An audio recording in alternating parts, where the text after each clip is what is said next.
మతాల నడమల సిచ్చులు పెట్టేటట్టు చెడగొట్టే పనులు చేస్తే వాళ్ళను తీసుకుపోయి సర్కారు లాంఛనాలతో జైల్లో చిప్పకూడు చేతల పెడతామని కొత్త జీవో తీసుకురాబోతున్నామని కేబినెట్ మీటింగ్ పెట్టి చెప్పినాక కూడా కమలం పువ్వు పార్టీ లీడరు మాధవిలత మేడము కావాలని కిరికిరి చేస్తున్నదట. అట్లెందుకు చేస్తున్నదే బాలన్న అంటే ఇగో చూడురి.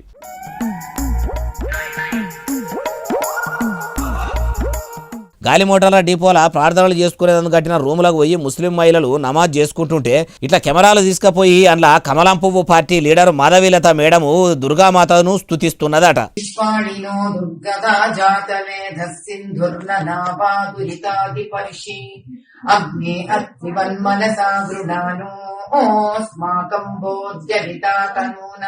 ఇట్లా మాధవిలత మేడం కావాలనే చేసిందని ఇప్పుడు ఈ వీడియోను సోషల్ మీడియాలో ఎక్కించి పొట్టు వైరల్ చేస్తున్నారు. మరి మాధవిలత మేడంకు దుర్గామాత మంత్రము చదువుకోవాలనిపిస్తే లోపలికి పోయినాక లోపల చదువుకొని వస్తే అయిపోవు కదా. కావాలనే ముస్లింలు నమాజ్ చేసుకోకుండా చేయాలని అందరికి నవడేటట్టు గట్టిగా చదువుడు ఎందుకని కొందరు కామెంట్లు పెడితే ఇంకా కొందరు మంచిగా చేసిందని ఇట్లా ఇంటర్నెట్లో ఇరుగమరుగా వీడియో దింపుతున్నారట.